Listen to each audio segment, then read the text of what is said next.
ఏంటంటే ఒకే దిక్కున 25,000 ఎక్కడ చేయగలరు? ఇలా గుండుగా బిట్ ఇది నేషనల్ హైవే అనుకున్నటువంటి బిట్టు. ఒక్కొక్క ఎకరం సుమారు 20 కోట్లు, ఒక్కొక్క ఎకరం సుమారు 20 కోట్లు ఉన్నటువంటి వాల్యూ ఉన్నటువంటి భూమి. ఈ భూమిని దోచేయడానికి వీళ్ళందరూ ఐడియా ఏంటంటే ఈ భూమిని దోచడానికి ఏంటంటే సింగపూర్ చంద్రబాబు నాయుడు ఎప్పుడు సింగపూర్ మనేసి అంటాడు.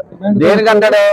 ఈ యొక్క సముద్రం ఆనుకొని ఉన్నటువంటి భూమి పెద్ద ఎత్తున ప్రైవేట్ వ్యక్తులకు ఇచ్చేస్తే వాళ్ళు కంటైనర్స్ పెట్టుకోవడానికి, వాళ్ళు షిప్పింగ్ వ్యాపారం చేసుకోవడానికి ఈ స్టీల్ ప్లాంట్ తొలగించి నిజంగా సిగ్గు ఉండాలి ఇక్కడ ఉన్నటువంటి ఎంపీలందరికీ కూడా. ఎందుకంటే లేనటువంటి స్టీల్ ప్లాంట్, రానటువంటి స్టీల్ ప్లాంట్ కంటే గనులు కావాలని తిరుగుతుండ్రు. ఇక్కడున్న స్టీల్ ప్లాంట్ గనులు అడగట్లేదు. ఈ విధంగా మోసం చేస్తూ స్టీల్ ప్లాంట్ ఎంత మంచి డెవలప్ అయినటువంటి స్టీల్ ప్లాంట్ ని అణిచేసి పెద్ద ఎత్తున మోసం చేసేటువంటి కార్యక్రమం జరుగుతుంది. ఇన్నాళ్ళు చూశారు, వాళ్ళు సహనం కోల్పోయారు. ఇంకా వాళ్ళు సహనం కోల్పోయి ఇవాళ నుంచి పెద్ద ఎత్తున నిర్వాసితులు, ఎంప్లాయీస్ కూడా రేపు రాబోయే రోజుల్లో ఎంప్లాయీస్ కూడా ఈ కార్యక్రమంలో పాల్గొని ఈ యొక్క నిర్వాసులందరికీ కూడా ఏదైతే మీరు భూములు తీసుకున్నారో ఆ భూమి అన్ని తిరిగి వెనక్కి ఇచ్చేస్తే, వాళ్ళ కుటుంబాలకి వెనక్కి ఇచ్చేస్తే వాళ్ళే ఏదో పని చేసుకుంటారు భూమి మీద.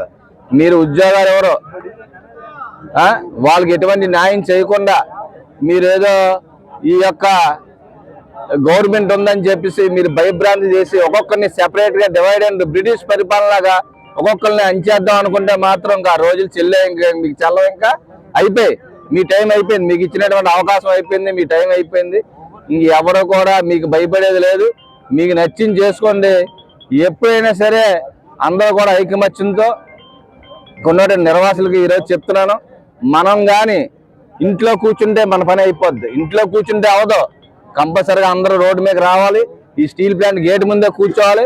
వాళ్ళు న్యాయం చేసిన దాకా కూడా మన రాబోయే రోజుల్లో మీరందరూ కూడా మనందరం కూడా ఒక తీర్మానం చేసుకొని రోజుకు నెక్స్ట్ రోజు ఏం చేయాలి, వచ్చే వారం ఏం చేయాలి, ఆ విధంగా